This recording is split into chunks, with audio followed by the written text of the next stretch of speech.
जीवन भर सरकारी नौकरी के बाद छत्तीसगढ़ के करीब 4 लाख सरकारी कर्मचारियों को उनके भविष्य का डर सताता था।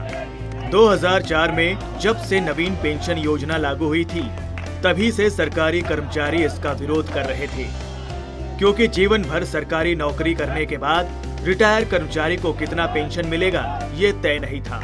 उनके वेतन से कटने वाला हिस्सा शेयर मार्केट के जरिए बाजार में लग रहा था और बाजार की मौजूदा स्थिति के अनुसार ही उनका पेंशन तय होना था। जब रिटायर होने वाले कर्मचारियों को पेंशन के रूप में 4 से 5 हजार रुपए मिले, तो उन्होंने पुरानी पेंशन योजना की मांग में आंदोलन शुरू कर दिया। प्रदेश की संवेदनशील भूपेश बघेल सरकार ने उनकी तकलीफ और डर को समझा और 2022 के बजट में पुरानी पेंशन लागू करने की घोषणा कर दी। ये तो एक के बाद एक जितने भी निर्णय लिए हैं बहुत ही प्रशंसनीय और साहसिक निर्णय हैं। जो ओल्ड पेंशन स्कीम को लागू करना जो है वो भी अपने आप में एक ऐतिहासिक निर्णय है और मुख्यमंत्री जी के प्रति लोगों ने आभार व्यक्त किया है और विश्वास भी जताया है कि भूपेश है तो भरोसा है। मुख्यमंत्री भूपेश बघेल के राज्य के कर्मचारियों के लिए पुरानी पेंशन योजना लागू करने के ऐलान के साथ ही कर्मचारियों में जश्न सा माहौल बन गया। नाचते गाते कर्मचारियों ने न सिर्फ भूपेश बघेल सरकार की जमकर तारीफ की, बल्कि उनका सार्वजनिक अभिनंदन किया और उन्हें पेंशन पुरुष का खिताब भी दिया।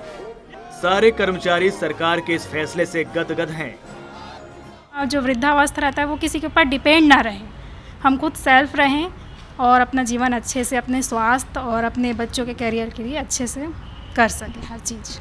इससे तो काफ़ी फायदे हुए हैं। जो एक उत्साह का जो कर्मचारियों में एक प्रॉम्प्टनेसता का जो भाव आया है, वो सरकार की इस योजना के लागू हो जाने से उसमें दोगुना हुआ है। पुराना पेंशन बहाल होए है ओमा बहुत फायदा का है कि भाई हमार जन युवा पीढ़ी है तेमन पूरापन जिंदगी निकाल देते। 2004 के बाद में पेंशन बंद हो गई से बोला हमार माननीय मुख्यमंत्री जी संवेदनशीलता के परिचय देते हुए बढ़िया होकर लागू करी सोला, तो ये बहुत ही तारीफ़ काबिल है। एक बहुत अच्छा निर्णय है और जिन करे है वो तारीफ काबिल। मुख्यमंत्री भूपेश बघेल की एक घोषणा ने प्रदेश के 4 लाख से ज्यादा परिवारों में दशकों से व्याप्त चिंता को दूर कर दिया है। नौकरी कर रहे सरकारी कर्मचारी भी अब अपने सुरक्षित भविष्य को लेकर आश्वस्त हैं। Bureau report IBC 24 Raipur.